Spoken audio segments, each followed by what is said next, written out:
Je vais vous parler maintenant de la résolution de l'image.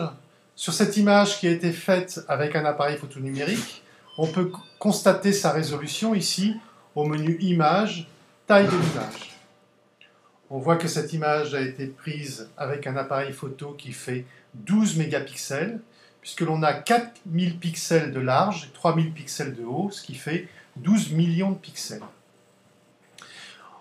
On va décocher la touche rééchantillonnage. Et on voit ici que cette image, si on l'imprime sur un périphérique de sortie tel que une presse offset avec une trame de 150 lignes de points par pouce, il nous faudra tenir une résolution de 300 dpi, c'est-à-dire 2 fois la fréquence de trame. Ça nous donne une image qui fera 33 cm par 25. Maintenant, suivant le tableau que je vous ai fourni, si cette image est imprimée sur un journal, par exemple, avec une trame 85, on n'aura plus qu'à mettre une résolution de 170 dpi, et dans ce cas-là, cette image, on peut la monter à 60 cm par 45.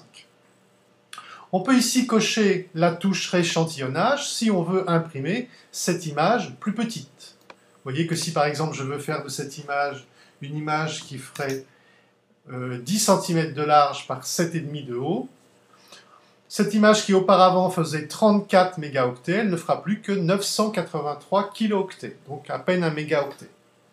Il vaut mieux toujours rééchantillonner l'image à la baisse, car il n'est pas nécessaire d'avoir énormément d'informations pour imprimer une petite image. Donc 2 fois la fréquence de trame suffira largement.